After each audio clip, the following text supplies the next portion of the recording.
Next up on the Cosmic News Network, First Contact with Joshua Pert. Good morning, Earthlings. Good. How you doing today? Good. How you doing today? Welcome to First Contact Radio. Welcome to First Contact Radio. To talk about all these things I'm talking about is because in life, everything is energy. Every single thing that's out there. Yo, it's First Contact with Joshua Poet. He's the man on the mic, just in case you didn't know it.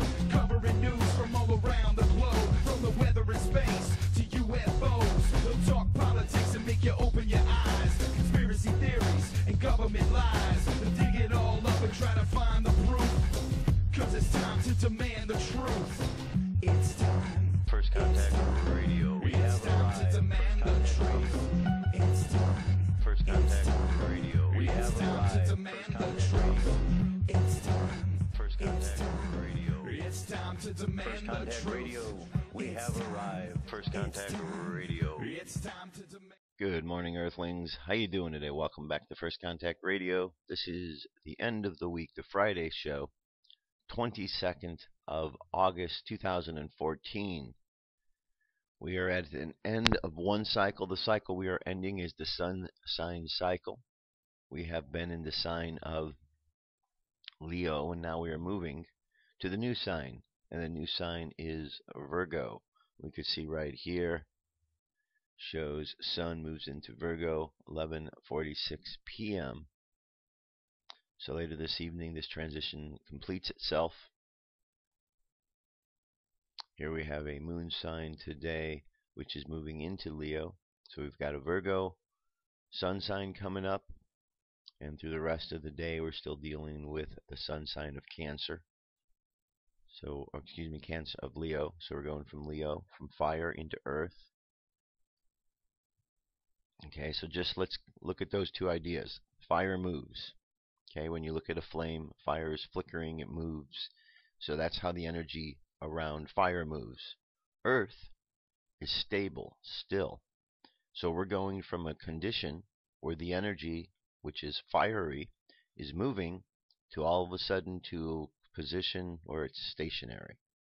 Moving to stationary. So that's what we're looking at on one level. Because remember, there's all different ways to look at this energy. So you need to look at the various qualities of it. So we know that if we're going into a time where the energy is not moving, things are a bit more stable then. So we have stability that comes with the idea of Virgo with Earth. We have stubbornness as well, because things aren't going to move no matter what the situation is while it is during that period of time. Virgo is all about analyzing things. Virgo in the tarot card is the hermit who holds the lantern high for others to see. The reason that the hermit has the lantern and the lights is because the hermit went into solitude in order to learn. And by going into solitude, the hermit learned the lessons and is now bringing back that wisdom, that light or information back to the people. The wisdom is in the lantern. He holds the light up high and the light shines so all the people can see the information and learn just like the hermit learned. Some of the lessons about Virgo are patience. Patience to go through the process of learning what needs to be learned. And timing, understanding that there's a timing for everything. I like to think about it very simply as if this is a play. This is a play that God has outlined, and we have the screenplay for it. Everybody has a script, and everybody knows when they're supposed to go on stage. But if you jump out on stage when it's not your cue, when it's not your time, the stage manager is going to look at you like, what are you doing? You got to get off the stage. It's not your time. You have to wait. You have to be patient. So that's what I think it's all about. If you're not scheduled to go out in the first act, you don't jump on stage in the first act. You wait till it's your time. If you're not the first or third band to go on, you wait until it's your time. Maybe you're the fourth or fifth. Maybe you're one of the opening acts. Maybe you're one of the main acts. You know, it just depends. You have to be patient with life to find out what is the timing. Where do we fit in? Virgo, the hermit, is all about analyzing, so we can understand, we can analyze. We don't want to overanalyze a situation, because then we get to a point where we're not jumping. We're stuck.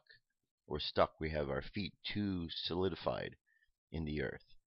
So therefore we need to understand something different. So these are just some of the ideas that go with Virgo, go with the energy where we're going. The moon sign is, and once we hit that sign, before I carry on, once we hit this sign here of Virgo, we're going to be there for the next month. And that'll be our conscious mind. So where our conscious mind is going. Now, right now, the unconscious mind, which changes every 2.5 days, we're in a period of transition called the void of course. It's a period of transition. Basically, the planets or the moon moves through the various signs, and it takes every 2.5 days to go through one particular sign. Well, as it goes through the sign, there's a period where it reaches the last planet it's going to touch, affect, last connection it's going to make in that particular sign, and yet there's still time before it moves to the next sign. And so that time is called the void of course. And it's just indicative that one good way to understand is like storytelling. There's always storytelling going on in the universe, and so the moon is telling a story as it goes through all of the various signs.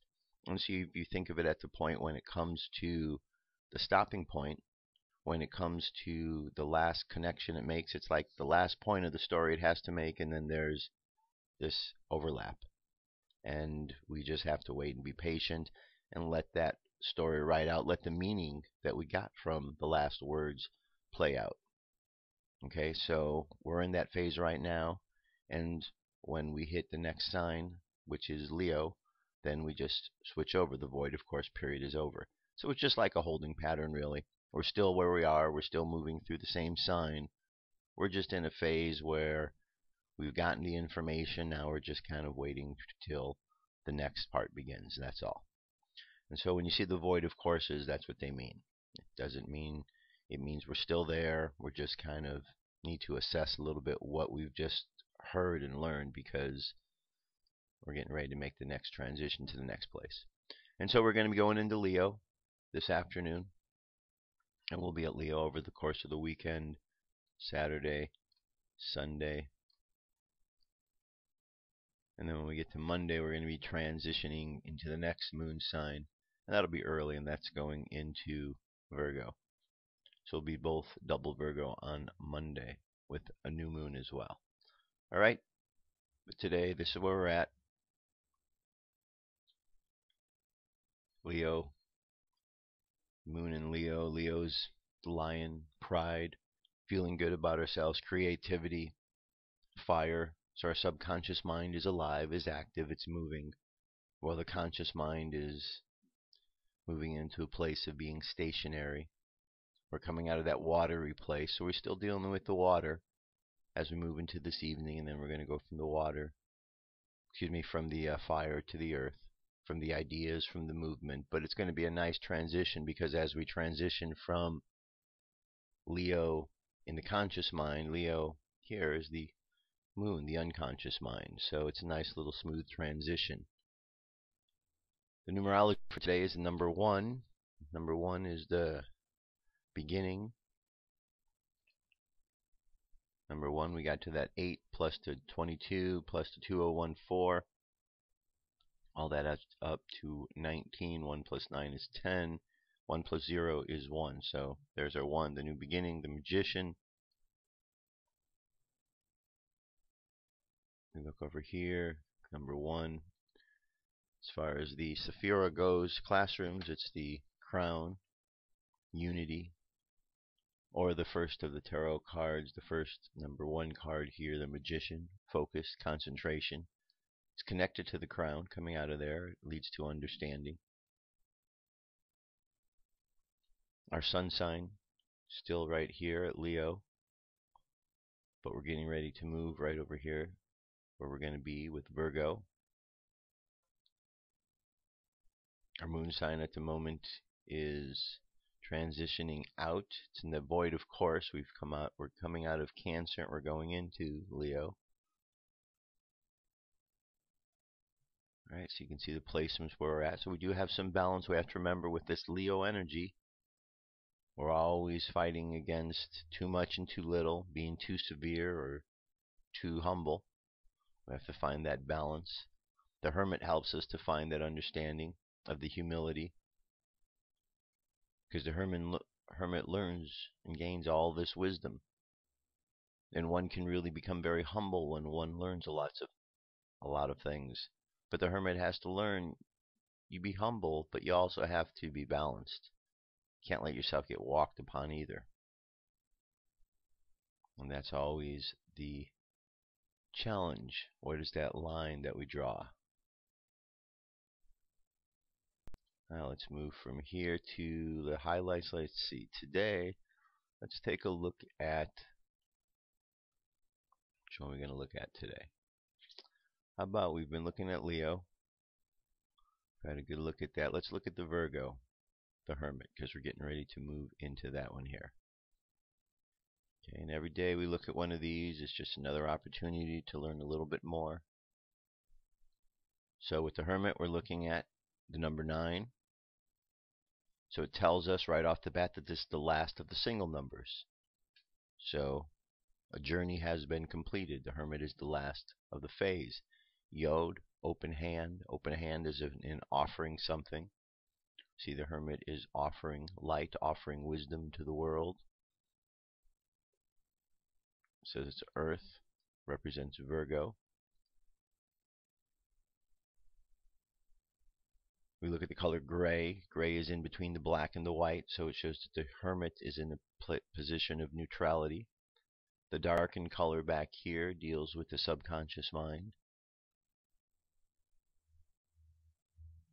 The Hermit represents the one identity, or the I am. He represents the consciousness of the man who has attained enlightenment, and he stands upon the mountain peaks as a light bearer for those below him on the path. He is solitary, alone, and the symbolism points to the fact that in reality, the central self of every one of us, which seems to us to be separate from every other self, is the same one identity. Because this key represents the one identity, it also symbolizes will, since the manifested universe came into being by an act, a primal will of the one identity. The Hermit's gray robe, by its color, symbolizes the neutralization of all the pairs of opposites in manifestation by each other, because opposite colors mixed equally produce gray. The staff corresponds to will in the archetypal world. He stands in darkness because what is behind our personifications of the supreme reality is dark and incomprehensible to our intellects. Yet he carries the golden six-rayed light, symbolizing cosmic principles and laws. As our consciousness awakens to this understanding of these laws, the darkness recedes, the light shines more brightly, until at last we find ourselves upon the heights to which we now aspire. Okay? And once again, this is the Hermit. The Hermit is coming from Mercy. Mercy, we have the symbol here of Jupiter. Jupiter is the planet of expansion, so with Mercy, everything is expanding. Jupiter is here. So we have Jupiter is the expansion. We see wisdom up here, so we've got the zodiac. Wisdom is learned. With that with the wisdom, everything is expanded. The field of intelligence, the field of what we have learned is expanded. So in that expansive state, we look at things from a state of humbleness, because we see our position, how small we are in the big picture. But we also understand our importance with it as well. But once we understand things are so expanded and where our place is, once we've made that connection to bring spirit down into life, now we have a responsibility, because we understand the necessity to bring that information into light. And that's where we head towards the beauty, and that's what the Hermit's all about. Shining that light so others can experience the beauty of it as well. Alright, moving on from there, the current moon phase is 8% full, making its way down to that new moon where we'll be on Monday. It says Altair is the brightest star halfway up the southern sky after nightfall. Look to its left by a little more than the fist at the arm's length for the dim but distinctive constellation of Delphinus, the dolphin. He's leaping out to the left just below the Milky Way. The Mayan Oracle, we have a 10-tone day. 10 is called the planetary tone. Our position is right here in the wave spell. So the planetary position and the theme of the hand, accomplishment. So today we're going to ask questions. The warrior asks the questions using intelligence for the purpose of planting a seed. So the seed is the guide today. The guide guides us through the questions that we ask. So we're planetary, the manifestation of. So the phrase is, I perfect in order to question, producing fearlessness. I seal the output of intelligence with the planetary tone of manifestation. I am guided by the power of flowering. Again, all of these are keywords, and when you just put these keywords together, meditate on this, it will take a meaning that you will understand how it applies to your life. And the beauty of this type of systems is that we can find meaning in all of this, and we can learn from it. Okay. Space weather, our solar wind is currently at 351.3 kilometers per second. Planetary K-index is between 0 and 3. Not much in the way of coronal holes. M-class is at 25%. X-class 1%. Geomagnetic storm activity is down low as 1%, and only about a 15% chance of something being active in the high latitudes. Skywise, here's an image of what you might see in the sky. It says, for the past week, early risers have enjoyed a spectacular conjunction of Venus and Jupiter in the sunrise sky. The two brightest planets in the solar system has been as close as 2 degrees, beaming with ease through the city lights. So if you're up bright and early, you might catch a good glimpse of that yet tonight. Venus and Jupiter close by. And we'll just pay attention for any solar activity. So there's a new sunspot emerging. Alright. And very last thing to look at here is the Jewish calendar. 26 Av is to name it today. Daily thought. Forgiveness by the book. When his people broke the deal and incurred divine wrath, Moses told God, forgive them. And if you do not, erase me from your book that you have written. Meaning, I know you want to forgive them. You love them no matter what. You loved them before, and they had all but abandoned you in Egypt, and you love them now as well. It's only this book that stands in the way, and if so, I want no part of such a book. It was then that God wrote forgiveness in his book, and so must we. Alright, there you go. Good point, forgiveness. Very important. Very important to have forgiveness in our lives. That is our opening introduction information, whatever you want to call it, cosmic weather. UFO news is up next. Let's get to it. And the truth. That's it. I'll talk. This is the UFO News with Joshua Poet. All right, Dirk. Thank you very much. First story here comes to us from Cottonwood, California. This took place on the 10th of August. This came in my mail today, and if you have seen this UFO in Cottonwood, please let me know about it in the comments below. At first, I believe this to be a reflection, but the beam of light coming over the UFO says it's not. Alright, looks very similar to UFOs seen over China that closed the airport. Very bright lights, definitely. And it would shine like this. Okay, this was the one from China. There's the most current one, would appear.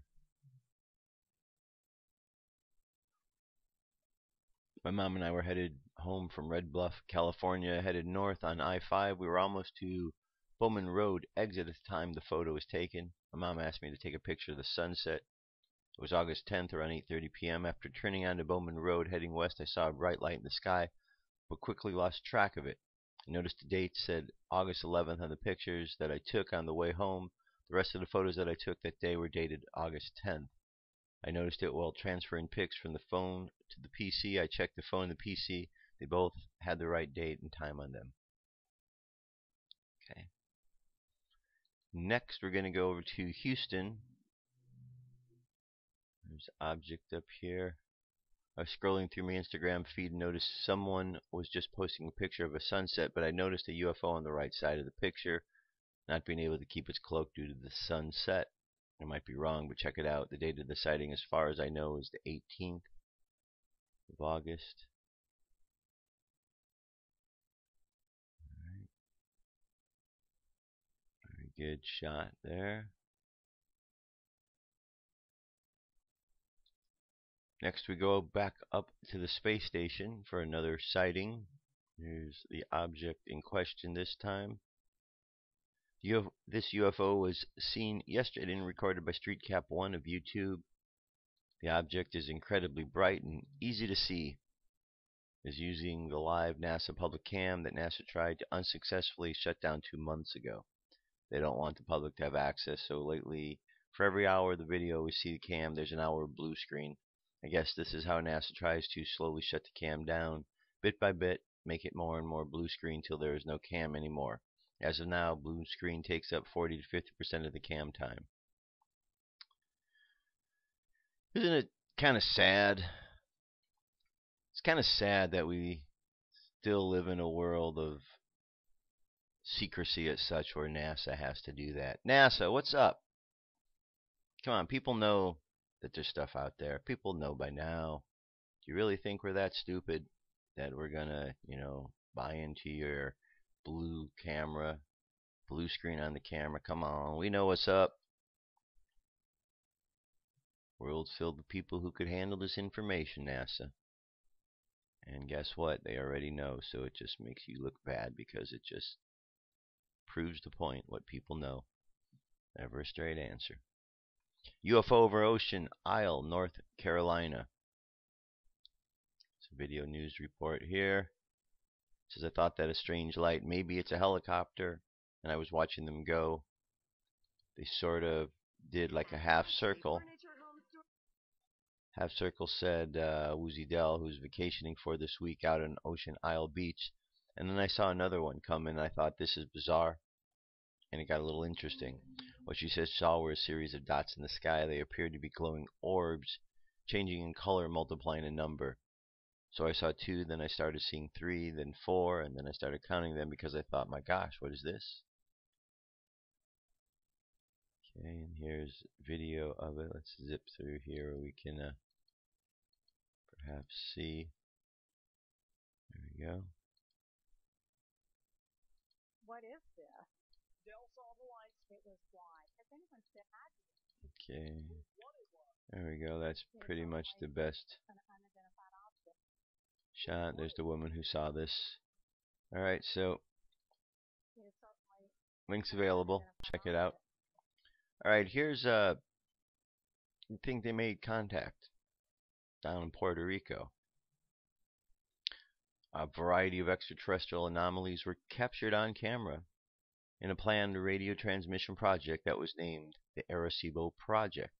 What happened last August 15, 2014. The sightings included the appearance of a saucer-shaped object that was accompanied by a mysterious, high-pitched sound.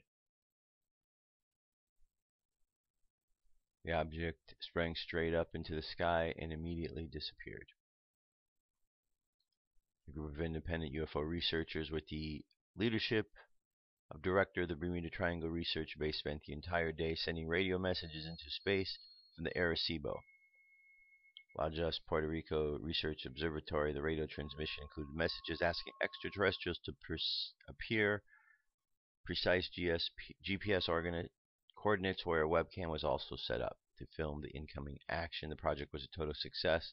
The Arecibo project was made to remember the 37th anniversary of the famous WOW signal that was captured by SETI. The researchers compared the tone they have detected from the famed WOW signal, and they were fascinated with the outcome. It was just so similar to the WOW signal as a possible sign of successful communication with the UFO they have captured on film. Alright, and here's just what you've got here. Different first one was the image itself of what was captured. This was the anomaly one. You see the black object right here. There it is. And see it? Boom, boom. In and out. And then this one here is just a high-pitched sound that went along with it. Let me play this for you here.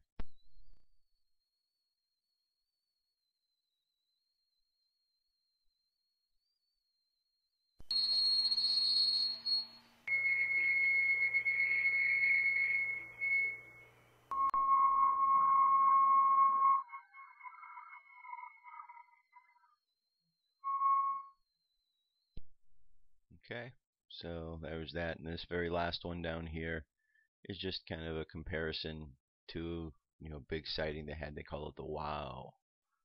And so it's just a comparison to that one, so you might want to check that one out. I'm going to move on because the next story is also connected to this. Figured I'd bring a couple of them up because, well, it seems to be an important story here. Maybe if I... There we go. Did extraterrestrials contact the Arecibo lab? An independent group of researchers from Puerto Rico believe they possibly made contact with beings from elsewhere last Friday. This was on the 37th anniversary of the WOW signal. Joshua P. Warren's team transmitted a message recorded by George Noory into space all day from Arecibo, Puerto Rico, and various spots of Earth, asking ET to appear around certain GPS coordinates as a live cam stream footage of general locations. A variety of anomalies were captured on camera, including saucer-shaped object that appeared and which then shot straight up into the sky, accompanied by strange high-pitched tone. Okay, same thing, same story. So, you see what happens when you point the camera closer? See? You want to shoot way out there, looking deep, deep, deep in space, but I keep telling you, they're closer. And what do you know? Here it is. You go where the UFOs are, and there you'll find alien life. It's quite a concept. But eventually you'll get it. You seem to be getting it. Maybe you're getting smarter. Okay, new updates about the NASA. It's kind of similar, right? About the NAZI UFO program.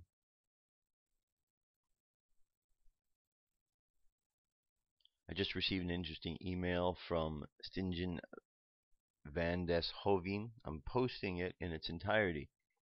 Please find information what I arranged to go to the public domain yesterday. After a German guy went to visit Fritz Waltz in Switzerland in 2011, he made a YouTube video. Here, Fritz Waltz speaks about the German UFO base in Patagonia, South America, briefly in this interview.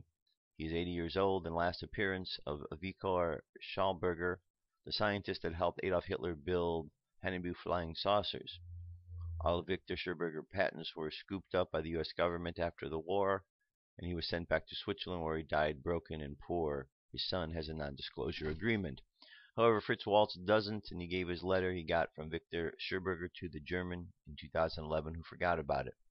I asked him about it now. He uploaded it yesterday, August 21st, to the public domain. Unfortunately, it is still in German. I'm in the process of translating it. There are 3 documents, one of which relates to the UFOs. He calls it a water-air wagon and is based on implosion and how trout can stay still in a stream of water or fish fly out of the water. I posted on my Facebook page. There's a link to there. All the links to it, please post this with its reference to the source. Okay, and we got all the videos here. Let's just check out right here. This takes to the Facebook page. Not finding the page. Okay. Here's a PDF link right here. There we go. 13 pages. And just was linked to his information, which is in German. Alright, so I'm going to leave that for you. Download, check it out. Last one, encounter at Edwards Air Force Base. One of the most troubling aspects of the whole UFO phenomenon to me are the numerous accounts of encounters in military installations and the subsequent cover-ups and improper treatment of personnel involved. The practice that began within the days of the crash of the Roswell when President Truman ordered the creation of the National Security Council by the public law approved July 26, 1947, and thus the lid was successfully clamped down on the biggest event in the history of the world. Civilian witnesses were aggressively interrogated, threatened, and told to remain quiet about what they saw, or they'd be taken out into the desert and never seen again, and that bullets are cheap. Military witnesses didn't have any better, as many were subjugated to harsh interrogations, often with the use of chemicals, and made to sign documents that every instance described their encounter as anything but what they truly occurred. In many of these instances, the witnesses were told the complete truth about the extraterrestrial presence, about how many species were visiting Earth, how they have been here for thousands of years, and we are dealing with technology way more advanced than ours, and similar confessions and efforts to convince them that keeping the information secret was in everyone's best interest. It is my firm belief that shining a light on these encounters, educating as many people as possible about the truth of what is going on, is the best defense these people have in their search for the truth. That the majority of these encounters are kept from the public is a disservice to everyone, and the basis for the many of the troubles our society is dealing with today. With that in mind, I'm going to present a case to you that I feel is not a representative of the types of encounters military personnel have experienced, but demonstrates the way that these instances are commonly dealt with. All right, a lot more to this article. You get the gist of where it's going. The link's available, firstcontactradio.com. Check it out. And there you have it. And that is our UFO news. Let's jump ahead to the next section, because time is moving on. Come into our circle, Great Spirit. Fill our souls with peace.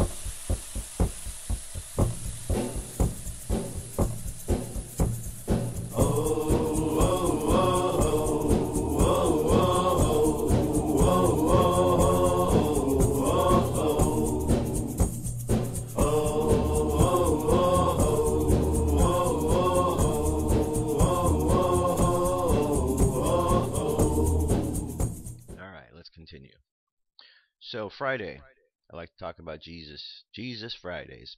And so for the last several Fridays, we've been going from this book here, The Complete Sayings of Jesus, King James Version. So I've made this link available to you again today. But I'm going to jump to another source so that you have more sources to pull from. All right. And this one is really good. This has all kind of stuff that we've been looking at here. Okay, so check this link out, the PDF. But the one I want to show you is this one. And this is one of 46 parables of Jesus put in chronological order. The parables of Jesus embody much of his fundamental teachings. They are quite simple, memorable stories, often with humble imagery, each with a simple message. Jesus, for example, likened the kingdom of God to yeast, an image usually meant as corruption, or a mustard seed. Like the aphorisms, Jesus' parables were often surprising and paradoxical. The parable of the Good Samaritan, for example, turned expectations on their heads, with the despised Samaritan proving to be the wounded man's neighbor. The parables were simple and memorable enough to survive in an oral tradition before being written down years after Jesus' death. Most Bible scholars say that Jesus' parables appear only in 3 synoptic Gospels, Matthew, Mark, and Luke. However, if we broaden our view a bit, it seems that Jesus' 3-part story about the sheep, the gate, and the shepherd in John 10 can also be considered a parable, especially as it chronologically falls right after the related parable of the lost sheep in Matthew 18:12-14. The chronological order of the parables that I have used comes from the very excellent NIV, Narrated Bible, in chronological order, and the Daily Bible in chronological order, by Dr. F. LaGarde Smith of Pepperdine University, published by Harvest House. There's another list of parables in chronological order floating around the web, but it lists only 35 parables, and it does not cite a source for the chronology. The chronology is quite a lesson by itself. You can see that the first group of parables focuses on the fact that there's a new story being told, that it's not to be hidden. and it serves as the foundation of what's coming next. We then have the very important parables number 12, sower and 4 types of soil, and number 13, weeds among good plants. This followed by a group of kingdom of heaven parables, growing seeds, yeast, valuable pearls, etc. Now that the foundations have been built, Jesus gets into the behavior parables, how he would have you act as a Christian in different situations as a disciple, worker, or tenant. He then moves into using your talents well, remaining watchful, and finally into judgment. Basically, it's all a progression of a Christian life. Unfortunately, it's a progression we miss out when we read the parables in the order that they appear in Matthew, Mark, and Luke. If you plan to lead a group in studying Jesus' parables, I strongly recommend you look over and allow yourself some time to delve into the leader's notes from the first lesson, parable introduction, before you get going. Also print out the entire list of parables and give everyone in your group a copy that they can refer to as your study progresses. I found in my groups that each lesson or discussion takes 45 minutes to go through. I've also found that people can get passionately involved in these lessons, and they can easily run much longer if the leader doesn't keep things moving along. The discussion questions are slightly different than the traditional Bible studies in that they emphasize the application of the scripture to your life today.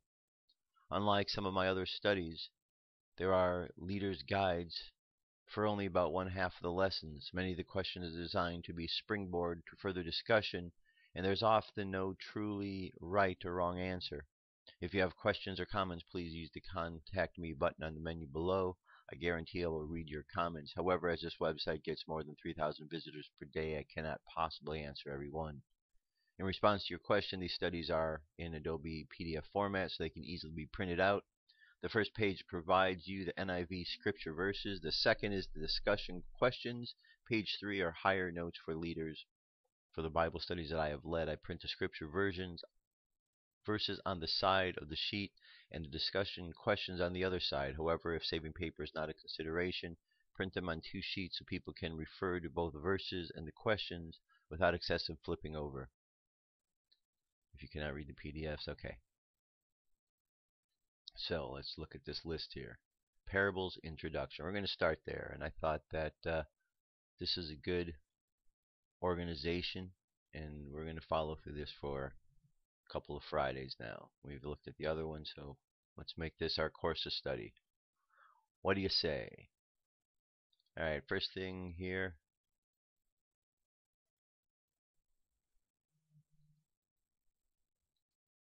This is the section called Parables Introduction.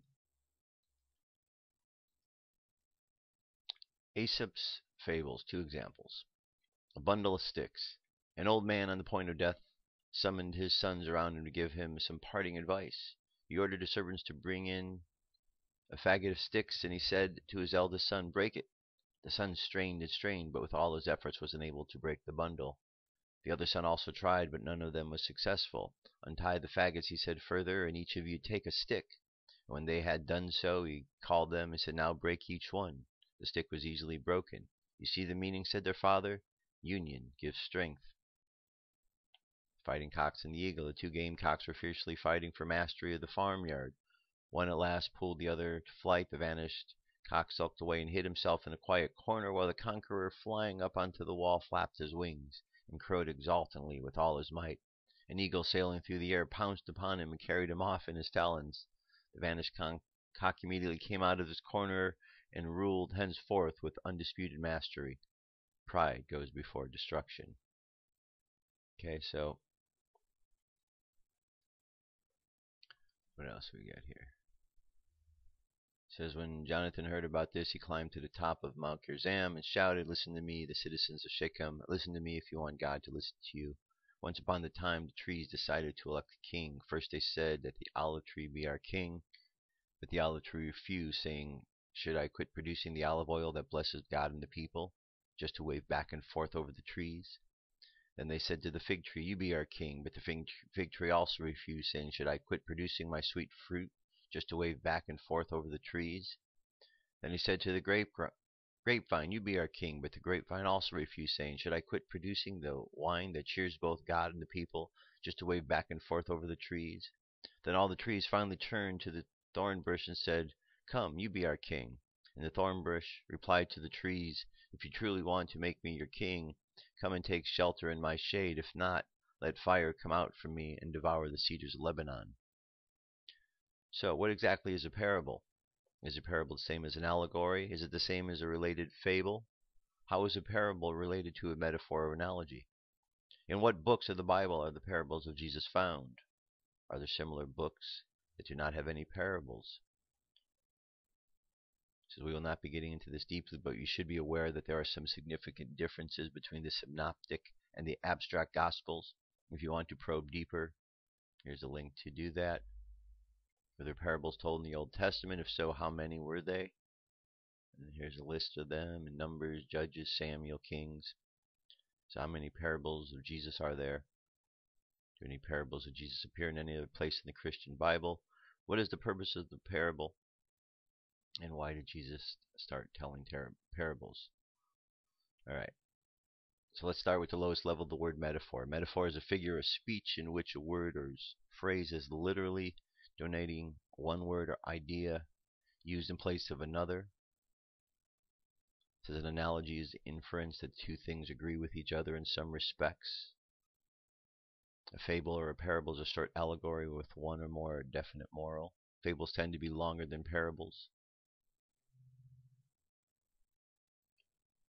It says most of the parables of Jesus are found in 3 synoptic gospels: Matthew, Mark, Luke. Only one parable in 3 parts is found in the Gospel of John.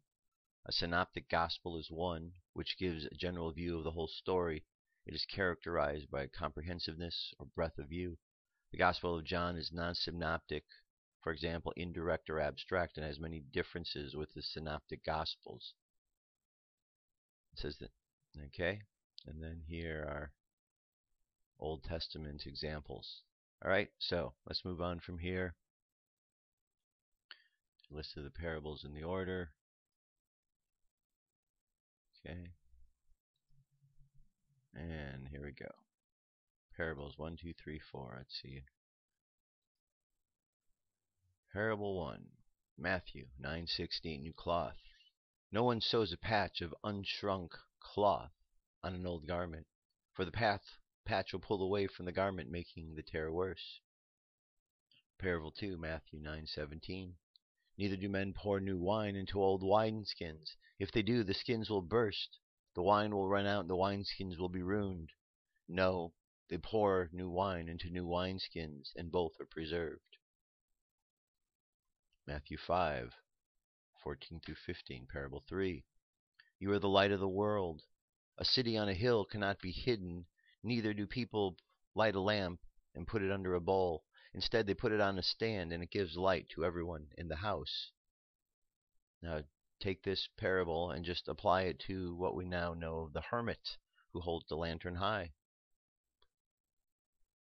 Can't put it under there. It's held high for everyone to see. Parable number 4, Luke 6:46 through 49. Why do you call me Lord, Lord, and do not do what I say? I will show you what he is like who comes to me and hears my words and puts them into practice. He is like a man building a house who dug deep and laid the foundation on rock. When a flood came, the torrent struck the house but could not shake it, because it was well built. But the one who hears my words and does not put them into practice is like the man who built a house on the ground without a foundation. The moment the torrent struck that house, it collapsed and its destruction was complete. Okay, these are the first parables of Jesus. They are among the few that are in the 3 synoptic gospels. Jesus told them around the same time as the Sermon on the Mount and in calling of the first apostles. What is the point he is making about the story of the old coat and the old wineskin? The people in Jesus' audience were some disciples of John the Baptist and perhaps some Pharisees. The parable had a special meaning for them. What was it, and what was the message for today? And in what ways does following Christ require us to place old habits with new ones? Why do we resist making these changes? Parable number 3, Jesus refers to himself as the light of the world. What does he mean by this? by saying to mere men in this verse, "You are the light of the world." Also, Jesus uses two illustrations in a short parable: a city on the hill and the light in the house. How might these apply to us? Again, think to the message of the hermit, that we have the ability to gain the wisdom and shine that light for others to see. Parable number 4. The parable is the end of the Sermon on the Mount. What is Jesus' final message when he illustrates the parables of the building of the house? Jesus says we are to do what he says. What did he just finish saying that we should do?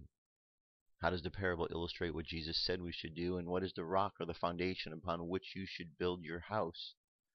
What is the main message of this parable, and how can you apply it in your life today? And here we go. The answer says the metaphors were drawn from contemporary. This is parable 1 and 2. These metaphors were drawn from the contemporary culture in the time of Jesus.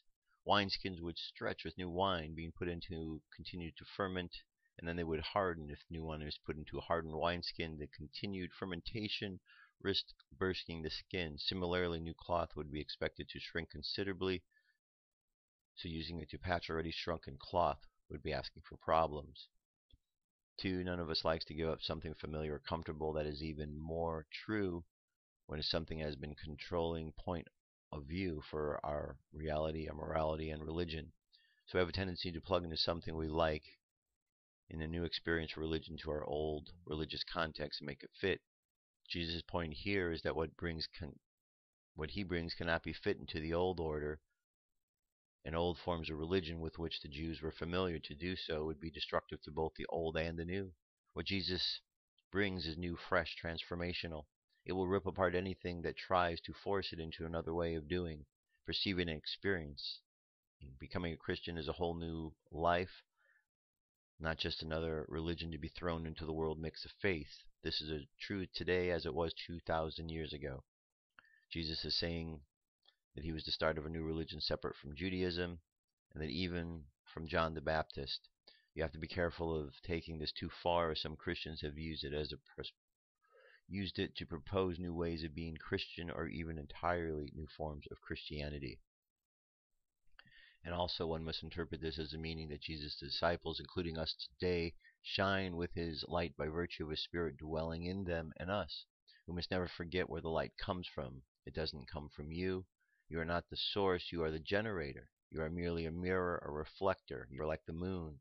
We all know the moon has no light in its own. It merely reflects the light of the sun. In the same way, you have no light of your own. You are merely to reflect the light of Jesus. That means you need to stay close to Jesus in order to reflect his light. You need to read the Bible, meditate upon the Word, and pray and sing the Lord's praises. And the only way you stay close to the light, that's the only way to reflect the light. And then parable 3, many Judean cities founded on the summits and side of mountains, and travelers could see them in the air. Perhaps Jesus pointed to such a city, telling his disciples that they were like it. The city built on the important location can be seen by many eyes over a wide area, representing disciples' far-ranging and widespread exposure to others. His illustration of a shining lamp illuminating the home suggested disciples' more intimate influence. A Christian's actions cannot be hidden from the eyes of either our families or the world at large. This being the case, one should live a righteous, holy, humble, and pure life, letting your light shine before men, that they may see the good deeds and praise your Father in heaven. And finally, the last one here, the Lord is speaking to the most religious people possible, the people in the right religion, Judaism. Jesus says, the problem is that you call me Lord, but you don't do what I say. That's the problem. I'm not looking for your curiosity. I'm not looking for your fascination. I'm not looking for your admiration. I'm telling you what to do to be a true follower. But he says it doesn't mean anything if you don't do what I say. What Jesus says is you have to recognize your sin. You see that you are prisoners, blind, and oppressed, that you are poor, that you are hungry, that you are starving spiritually, and that you are sad over your whole lives. There should be endless mourning because of the alienation from God. He says, I'm telling you, you've got to look at yourself and see yourself as a sinner. Then you can go look at me and see me as your Lord and cry out to God for mercy. Jesus gives an illustration that is unforgettable. The one who comes to me hears my words and acts upon them. That's obedience. I'll show you to whom he's like. He's like a man building a house who dug deep. That's the kind of idea of repentance, getting down to the realities of one life and down deep into the truth of God. and laid a foundation upon the rock. Rock is the Old Testament term for God, isn't it? And the foundation is a New Testament term for Christian, used a number of times. So what we have here is the message of Christ, which is about God as the rock, about Christ as the foundation and the gospel. So whoever builds his life upon the gospel, on the great cornerstone of the gospel of Matthew 16, thou art Christ, the Son of the living God. That's the rock bed, cornerstone, foundation. When you go down to build your life on God in Christ and the gospel, storms of judgment can never move against your house. That's somebody who just doesn't admire Jesus, but who embraces him as his Lord and Savior. The key here is not to admire Christ, but to obey Christ. And there you go. That's a good start. And that's it. Jesus came to give us an example. Imagine, put yourself in that position.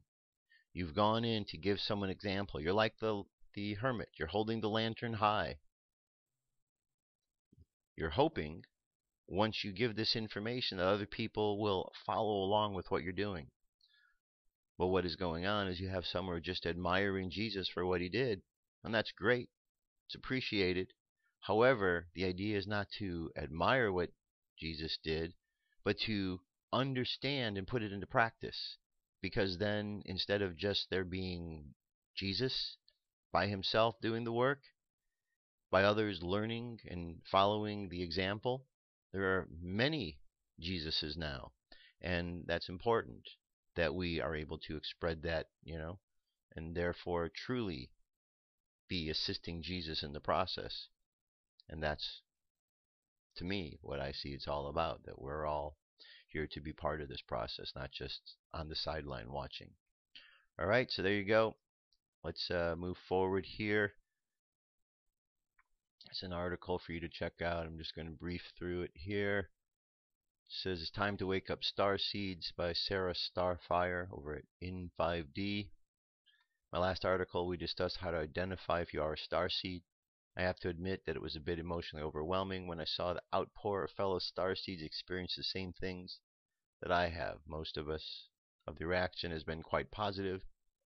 Then I started thinking that I should really be doing something more with the information than regurgitating what has been said over and over. I felt that perhaps it was time to start piecing together what our missions are here on Earth so we can figure out how to accomplish it.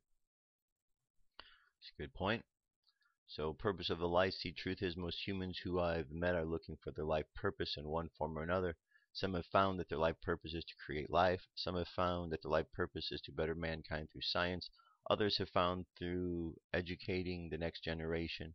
For light workers, though, and starseeds, we have a special mission. The mission is raising the consciousness of human beings. Starseeds are often working all of the time, even on their days off, because they have a drive that is pushing them towards raising vibrations. Okay, there's a lot more to the article. I'm going to just get to the last part here. Well, that's really up to you, isn't it?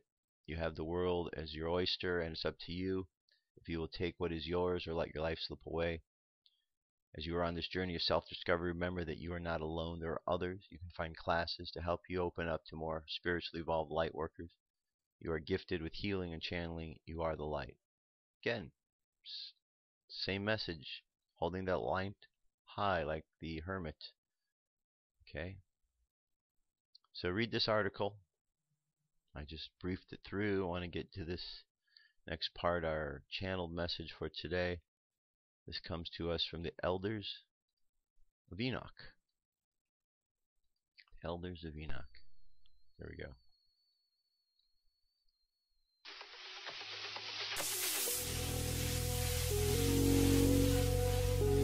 The Elders of Enoch. August 17, 2014, by Richard Cisneros. From the Galactic Federation of 33, Elders of Enoch.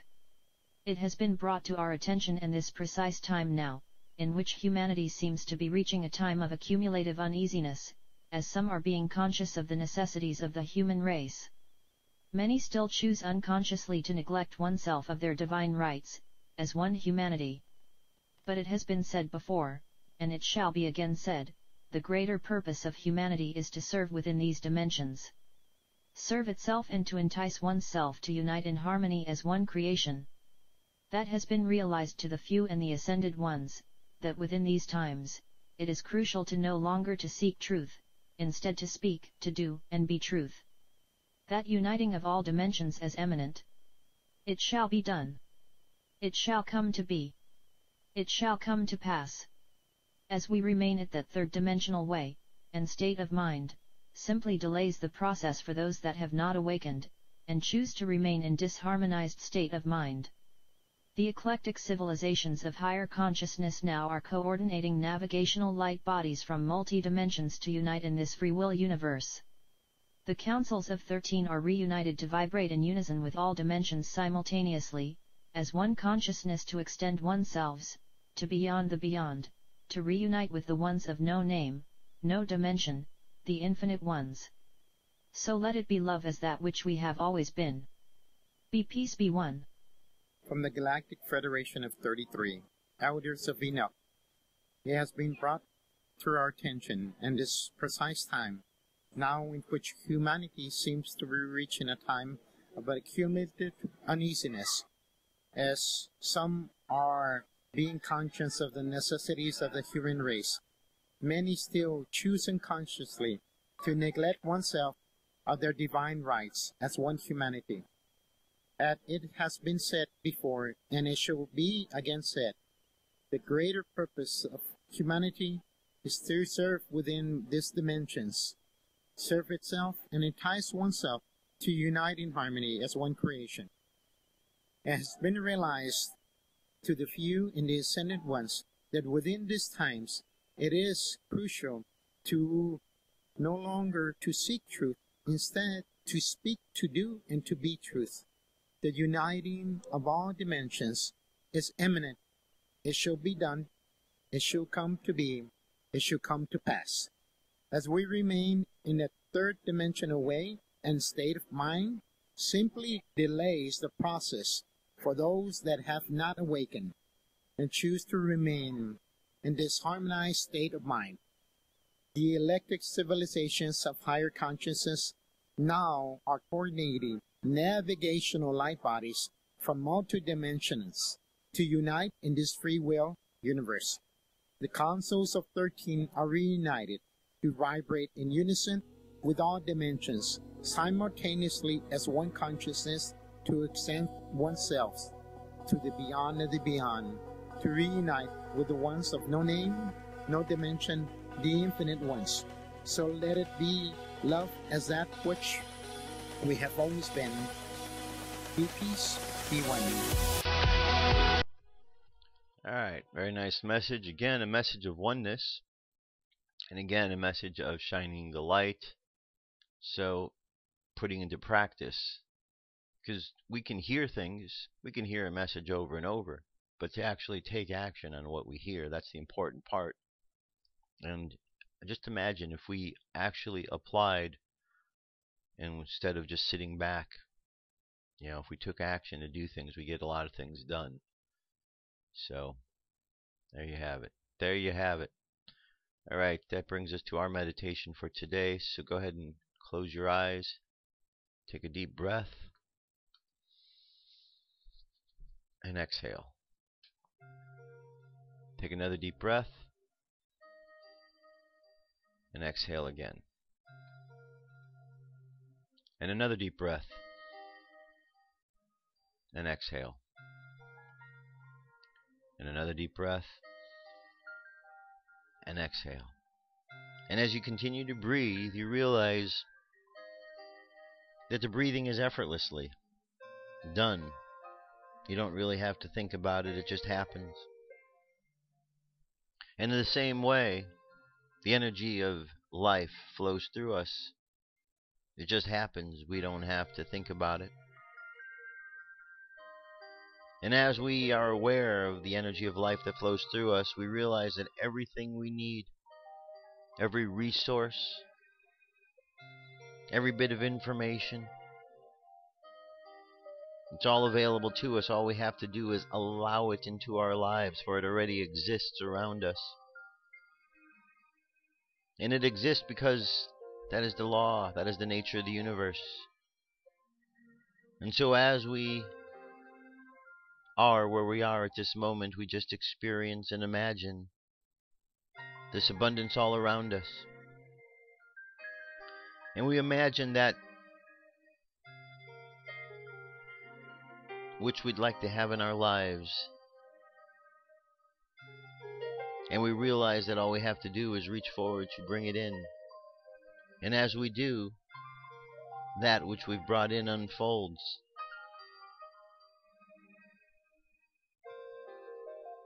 And so as we think about what we need in life, what we want in life when all is available, it really gives us food for thought. Because with everything available, there's no need for greed. There's no need for fear or worry or doubts. There's simply knowing that we are all taken care of, because that is what the great Creator, that is what God said was the way it all worked. And as we trust,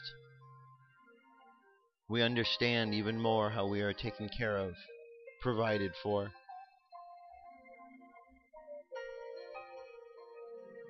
So just imagine the words trust God, and let those words reverberate through your mind. And as they do, trust all that God brings to your life. Trust there is a purpose for it, and seek to understand the purpose. Seek to understand the deeper meaning of why you are learning this particular lesson, hearing this particular message. And then as you learn from it, begin to understand how that information is given to you, so that you might shine that light brightly for others to see and experience as well. And as you do, you see that one by one we are all lights that inspire others to shine brightly. So we see ourselves one by one across this planet lighting up till the entire planet is filled with light. Bright light. As we share with each other this light of truth. And in this light of truth, in this light of God, all the darkness, all the fear, all the doubts dissipate. So just imagine this world of light, this world of love, this world of positivity. And just think about that, and let that be enough, and let that image inspire others to share that same image as well.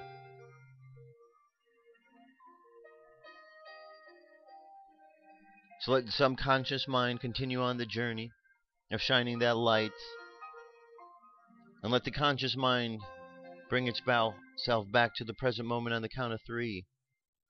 3, coming back to the present moment filled with confidence. 2, coming back to the present moment filled with faith. And 1, coming back to the present moment happy, healthy, and whole. Happy, healthy, and whole. Take another deep breath.